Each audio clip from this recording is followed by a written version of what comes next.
डर ज़रूर लग रहा है लेकिन फिर भी हम चलेंगे। इस कुछ इस तरह से है खंडर ये।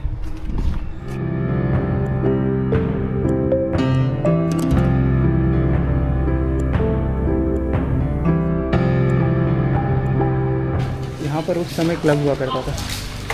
ओह सॉरी, सब डर के भाग गए यहाँ से।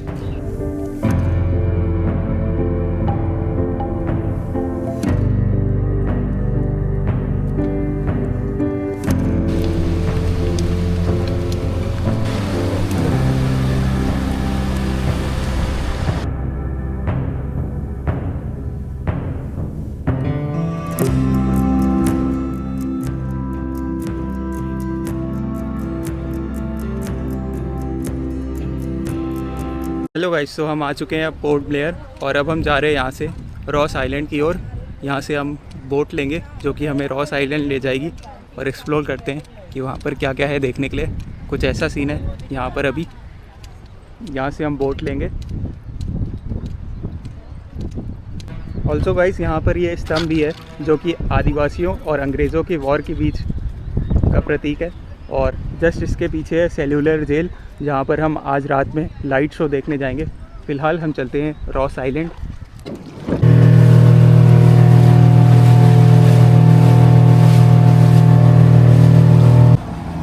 गाइस, अब हम आ चुके हैं रॉस आइलैंड और NSCB द्वीप जिसका नाम है नेताजी सुभाष चंद्र बोस द्वीप। Guys, you will be surprise to know कि 1941 से पहले रॉस आइलैंड ही कैपिटल हुआ करती थी अंडमान की। और जब यहाँ पर अर्थक्वेक आया तो कैपिटल शिफ्ट करके पोर्ट ब्लेयर कर दी गई।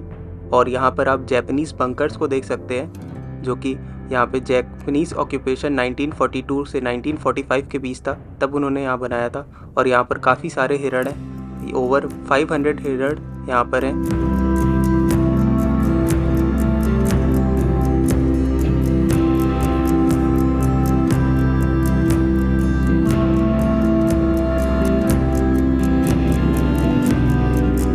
इनको छूँगा तो सिंगिंग ना मार दें, पर मैं इसको ज़रूर छू सकता हूँ। डर रहा है मेरे से। गाइस, ये रहा NSCB द्वीप का मैप और यहाँ पर अराउंड 20 प्लेसेस हैं एक्सप्लोर करने के लिए। हम मेजर प्लेसेस पे जाएंगे और उन्हें अच्छे से एक्सप्लोर करेंगे। यहाँ पर काफ़ी सारी हिस्ट्री छुपी हुई है। बेसिकली ये हेडक्वार्टर्स हुआ करता था ब्रिटिश ऑफिशियल्स का। और यहाँ पर वर्ल्ड वॉर 2 जैपनीज़ ऑक्यूपेशन जो 1942 टू 1945 के बीच में हुआ, उसके बारे में यहाँ पर लिख रखा है। और साथ ही पोस्ट वर्ल्ड वॉर 2 जब यहाँ से जैपनीज़ गए, ये आइलैंड वापस से इंडियन नेवी के पास आया। और साथ ही में यहाँ सुनामी इफेक्ट के बारे में लिख रखा है जो कि 2004 में आई थी। ऑल्सो गाइस, यहाँ पर उन फ्रीडम फाइटर्स को मेंशन किया गया है जिनके नाम पर अंडमान के काफ़ी सारे आइलैंड्स के नाम रखे गए हैं। गाइस, अब आगे चलते हैं और इस आइलैंड को एक्सप्लोर करते हैं। और सामने आप देख सकते हैं इंडिया का फ्लैग। और ये फर्स्ट टाइम नहीं था जब इंडिया का फ्लैग होस्ट किया गया था। फर्स्ट टाइम इंडिया का फ्लैग पोर्ट ब्लेयर पे होस्ट किया गया था, जहाँ पर हम थोड़ी देर बाद जाएंगे। गाइस, ये रहा पावर हाउस और जिसका इस्तेमाल पुराने समय में यहाँ पर बिजली सप्लाई करने के लिए किया जाता था। और उसके बगल में ये स्थित है बेकरी। इट्स इंटरेस्टिंग कि यहाँ पर बेकरी भी थी। और यहाँ पर सारी बिल्डिंग्स को पूरी तरह पेड़ों की जड़ ने जकड़ रखा है, जैसा कि आप देख सकते हैं। और हम आगे चलते हैं, वहाँ पर है वाटर डिस्टिलिंग प्लांट जहाँ पर पानी को साफ़ किया जाता था। Really amazing experience. और यहाँ पर है स्विमिंग पूल जो कि उस समय, और ये रहा स्विमिंग पूल जिसकी हिस्ट्री के बारे में थोड़ा सा लिख रखा है। Ross Island thus known as Paris of East कोल। ये रहा जिसका पानी अभी काफ़ी गंदा हो चुका है। और वहाँ चलते एक्सप्लोर करते हैं वहाँ पर क्या क्या है देखने के लिए। जस्ट ये रहा पावर हाउस और उसके पीछे है वाटर डिस्टिलिंग प्लांट। एंड इसके आगे अगर अपन चलते हैं, it's quite an amazing place, really mesmerising.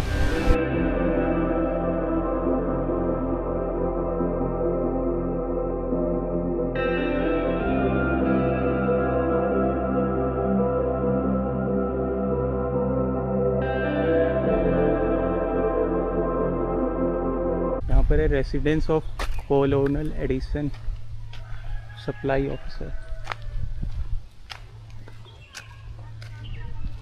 यहाँ पर काफ़ी सारे हिरण हैं गाइस। अब चलते हैं आगे।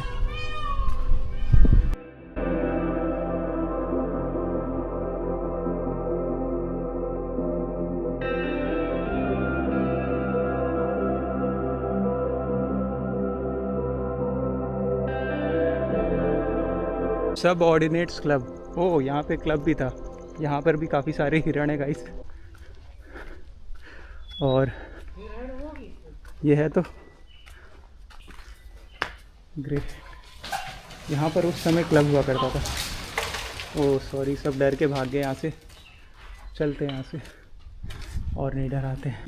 ये जगह काफ़ी छोटी सी है बट यहाँ पर हिस्ट्री काफ़ी ज़्यादा, यहाँ पर हिस्टोरिकल चीज़ें हैं और आपको देखने को मिलेगी, जानने को मिलेगी history. So I will highly recommend you to visit this place. यहाँ पर है चर्च, पॉन्ड और बीच भी है एक।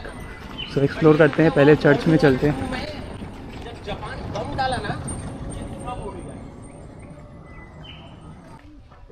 प्रेस्बाइटेरियन चर्च, सो इसमें चलते हैं, देखते हैं कुछ है देखने के लिए तो फिर आगे चलेंगे अपन पॉन्ड और बीच देखने।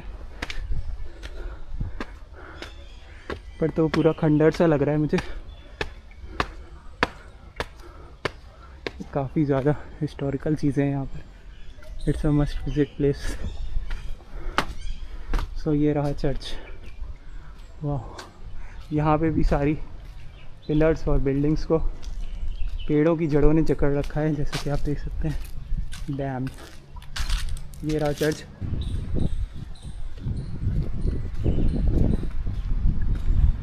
आगे चलते हैं और एक्सप्लोर करते हैं यहाँ पर।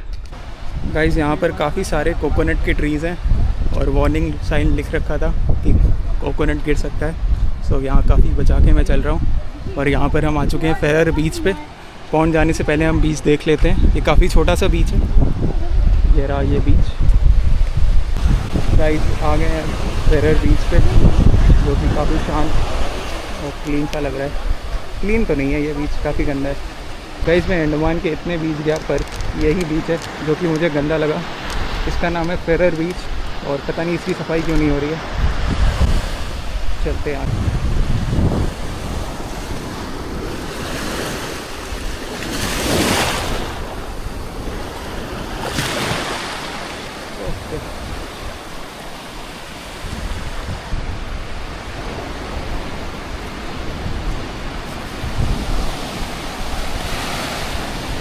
गाइस मैं अंडमान के सारे मेजर बीचेस पे गया और सारे बीचेस पे ऑलमोस्ट काफ़ी ज़्यादा साफ़ सफाई थी, बट ये बीच काफ़ी ज़्यादा गंदा है। इसका नाम है फेरर बीच, जो कि स्थित है नेताजी सुभाष चंद्र बोस आइलैंड पर। और यहाँ पे काफ़ी ज़्यादा प्लास्टिक और कचरा लोगों ने फैला रखा है। एनीवे अब आगे चलते हैं और एक्सप्लोर। यहाँ पर ये सीढ़ियाँ जहाँ से जाने का रास्ता है और हम जाते हैं और इस आइलैंड के दूसरे पार्ट को एक्सप्लोर करते हैं। तो गाइस यहाँ पर जैसा कि मैंने पहले ही बताया, यहाँ पर नारियल के पेड़ हैं तो काफ़ी संभल कर चलना पड़ता है क्योंकि कभी भी नारियल कहीं भी गिर सकता है। So let's go further and explore this island. आगे चलते हैं गाइस और देखते हैं यहाँ पर और क्या है देखने के लिए। ऑल्सो गाइस जिस पॉन्ड की मैं बात कर रहा था वो पॉन्ड यहाँ पर है। अभी ज़्यादा टाइम हमारे पास है नहीं तो मैं जल्दी से आपको पॉन्ड दिखाता हूँ यहाँ से, अगर यहाँ से विजिबल होगा तो। वो रहा पॉन्ड, जस्ट पेड़ों के बीच में है। एनीवे अब आगे चलते हैं और एक्सप्लोर करते हैं इस आइलैंड पे और क्या है देखने के लिए। गाइस यहाँ पर है ये सिमेट्री कब्रिस्तान, जो कि eternal resting place for infants and young mothers who had fallen prey to waterborne diseases and malaria was formed at Ross Island. Guys this is the first time जब मैं किसी कब्रिस्तान के अंदर जा रहा हूँ और यह symmetry around mid 19th century में बनाई गई थी, स्पेशली उनके लिए जो यंग मदर्स और इन्फेंट्स जिनकी डेथ वाटर बॉर्न डिजीजेस और मलेरिया से हो गई थी। यहाँ पर स्पेशल मेंशन किया गया है बेबी लॉरेंस का, जिसकी डेथ सिर्फ जन्म के 22 घंटे बाद हो गई थी, which still serves as haunting memory, जो कि यहाँ पर लिखा हुआ है। The beautiful marble tombstone fell prey to vandals and harsh weather. ये रहा वो पॉन्ड जिसकी मैं बात कर रहा था और यहाँ पर है ये हिरण।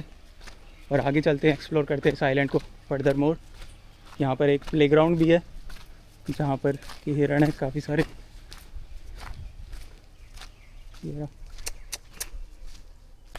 गाइस ये रहा यहाँ का प्लेग्राउंड। जैसा कि पहले मैंने वीडियो में बताया, फॉलिंग कोकोनट्स कॉशन।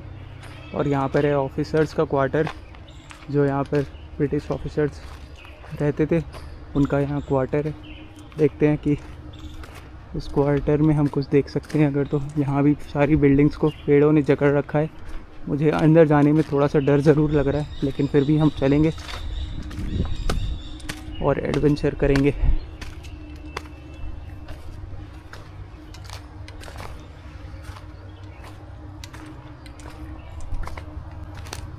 कुछ इस तरह से है खंडर ये। मुझे तो डर लग रहा है सांप बिच्छू ना आ जाए, बट फिर भी कुछ ऐसा है।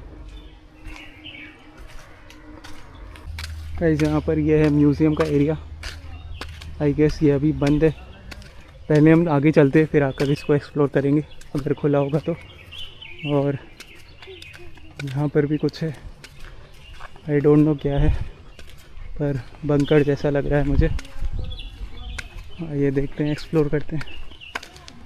म्यूज़ियम खुला है, म्यूज़ियम देख लेते हैं पहले।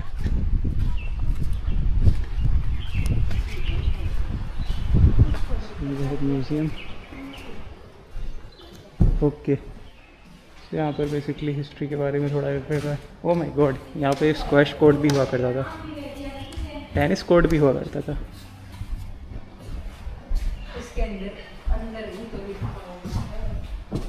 Cellular jail, freedom fighters, commissioner bungalow, BOF, Viper Island, Sher Ali freedom fighter. Guys अब चलते हैं आगे और एक्सप्लोर करते हैं यहाँ पर बाकी बची हुई चीज़ों को। और कुछ ऐसा व्यू है यहाँ पर। ओह, यहाँ पर क्रूज़ भी आती है। तो आगे चलते हैं और देखते हैं वहाँ पर है क्या देखने के लिए। और उस तरफ जाते हैं तो फिर से वही बीच वाला रास्ता आ जाएगा और वहाँ से हम वापस से बीच पर आ जाएंगे, जो कि हमने थोड़ी देर पहले देखा था। ये रहा म्यूज़ियम और इसके ऊपर चलकर देखते हैं या यहाँ पर क्या है देखने के लिए हमारे। ओके, सिमेट्री है क्या यहाँ? सिमेट्री तो नहीं लग रहा मुझे, शायद सिमेट्री है, पर यहाँ कुछ मेंशन नहीं कर रखा है। एनीवे हम आगे चलते हैं एक बार तो देखते हैं अगर कुछ बचा हुआ हो देखने के लिए। गाइस यहाँ पर भी कुछ है, पर यहाँ कुछ मेंशन नहीं कर रखा कि ये क्या जगह है, कौन सी जगह है। और यहाँ पर काफ़ी नारियल के पेड़ गिरे हुए हैं।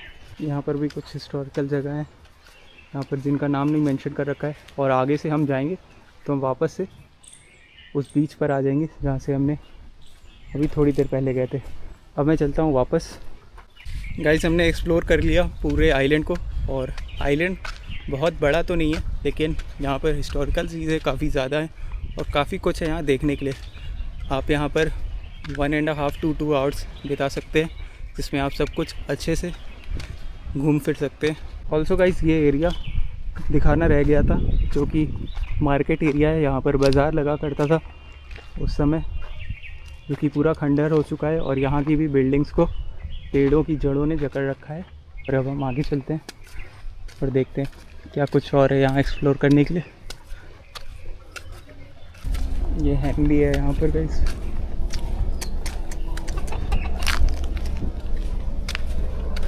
और ये वापस से वो एरिया आ गया जो हमने पहले एक्सप्लोर करा था। गाइस ये पार्ट तो हमने पहले एक्सप्लोर कर लिया था, पर ये बचा हुआ है। आई डोंट नो ये क्या है। आगे चलते हैं और पढ़ते हैं इसके बारे में, फिर इसको एक्सप्लोर करेंगे। यहाँ पर मेंशन कर रखा है, ये है residence of colour addition supply officer. Okay, ये वही जगह है जो हम पहले एक्सप्लोर करना भूल गए थे। आगे से चल के देखते हैं। गाइस ये वापस से हम उस एरिया में आ गए तो हमने पहले एक्सप्लोर करा था। और फिर सप्लाई थी, पावर सप्लाई, और ये था वाटर डिस्टिलेशन प्लांट, और उसके बगल में था स्विमिंग पूल। ये सब हमने पहले एक्सप्लोर कर रखा था।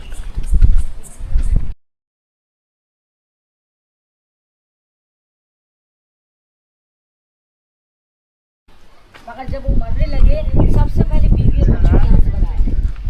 जैसे ये बॉलर लेकर मैं बीबीएच को वापस बुला, तब यहाँ पर उन लोगों ने 2 स्कूल खोला। एक स्कूल में 1 बच्चा, एक स्कूल में 2 बच्चा। पढ़ने वाला बच्चा अंग्रेज का टीचर, हिंदुस्तानी का। हम हिंदुस्तानी के लिए 2 चीज़ नहीं, पहला कब्रिस्तान, दूसरा स्कूल। पढ़ते ही थे। माँ बाप को बच्चों को सिखाना है तो पेड़ की पत्ती होते हैं ना, पीपल का पत्ती बड़ा वाला, उसको लेके या मिठाई पत्ती को ला के बम्बू से ऐसा करके स्टिक बना के उसमें सिखाते थे। राम लिखना आई सब उसमें सिखाते थे। स्लेट कॉपी किताब कुछ नहीं देते थे। सब पुराने जमाने के लोग कैसे पढ़ना सीखे उसी तरह पढ़ना सीखे, या ने इस तरह किया। अब देखिए बिल्डिंग के दीवार में वाइट वाइट स्पॉट है, सारा नट बोल्ट गया था। इन लोगों ने इस आइलैंड पर इतना महंगा बिल्डिंग क्यों बनाया? क्योंकि अंडमान निकोबार भूकंप जोन जगह यहाँ अर्थवेक आता है, उनकी जानकारी थी, इसलिए नट बोल्ट वाली बिल्डिंग बनाई।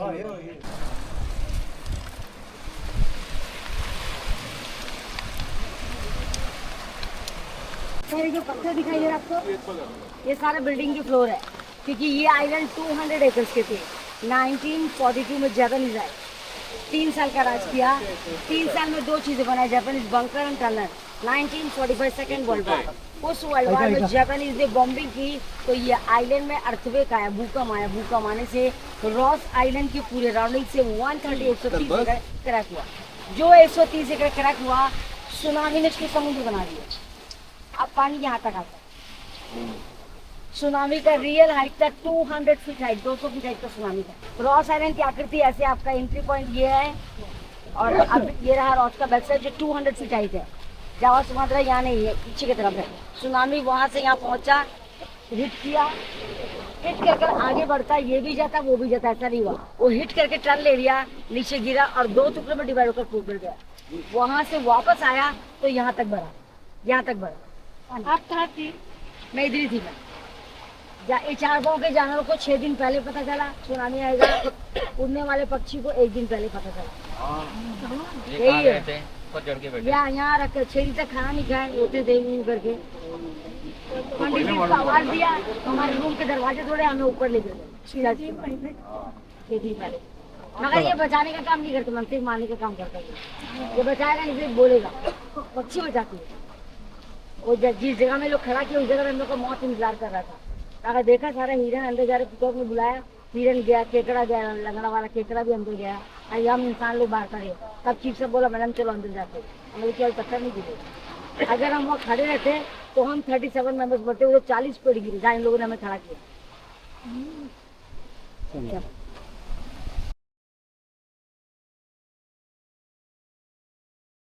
अभी इस तरह होगा तो फिर यहाँ डिपार्टमेंट वाले मेरे ऊपर गर्म करेंगे ना, मेरे को चिल्लाने का चिल्लाएंगे। हाँ। क्योंकि मैं वीआईपी की गाइड हूँ। मराठी लोग आते तो उनको मैं घुमाती हूँ। आप यहीं पे रहते हैं? हाँ, मैं इसी आइलैंड की 4th जनरेशन, ये मेरे पिता का जन्म स्थान है। ओके। मेरा परिवार ये आइलैंड को 1947 में खाली किया। अच्छा। और मैं बहुत सारे एनिमल्स को देखो कैसे था। अच्छा। देखो कुछ चीज़ अच्छा तो ले लो, फोटोग्राफ ले लिए। हाँ। और हिरण यहाँ पर पहले से थे कि आपने? ब्रिटिश ने लॉन्च किया। ब्रिटिश ने यहाँ पर लाए? 17। अच्छा।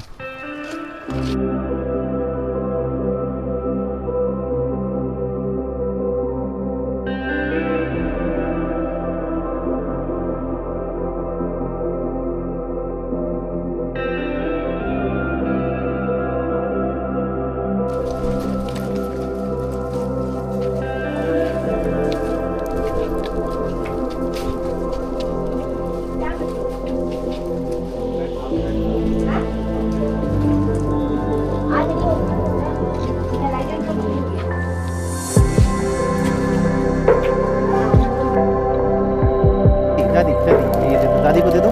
दादी खरीदती है ना सब सामान। दादी नहीं ठीक है।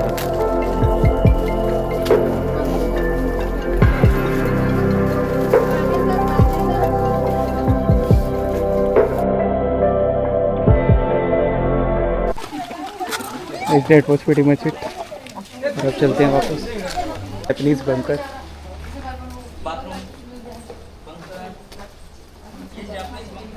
यहाँ से अंदर जाने का रास्ता है।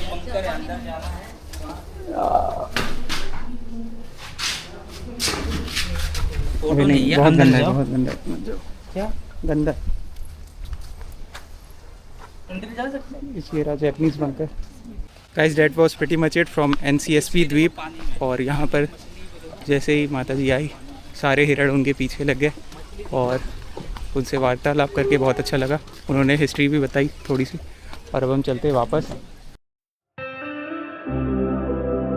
ऑल्सो गाइस, पानी यहाँ का काफ़ी ज़्यादा क्लीन है, आप आसानी से यहाँ से फिशेस को देख सकते हैं। और अब हम चलते हैं वापस।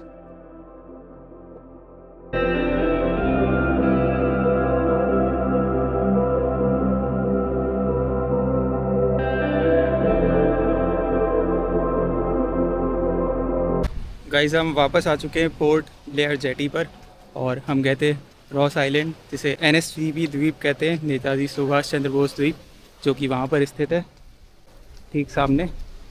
तो यहाँ पर एक मेमोरियल है, भारत रत्न राजीव गांधी का स्टैचू है। गाइस, अब आ गए हम एक्वेरियम एक्सप्लोर करने। स्केलेटन ऑफ स्पर्म व्हेल, वो व्हेल का।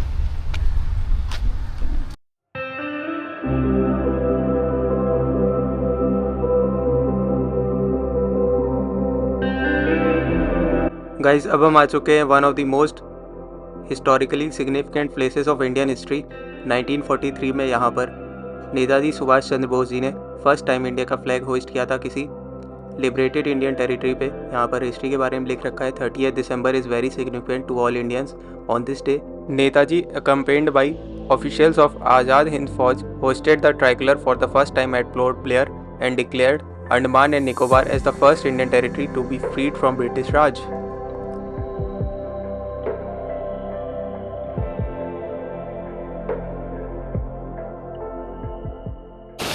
गाइस, वो रहा रॉस आइलैंड और NSCB द्वीप, जिसको हमने एक्सप्लोर करा था। ये 1943 में फर्स्ट टाइम फ्लैग इंडिया का होस्ट किया था सुभाष चंद्र बोस जी।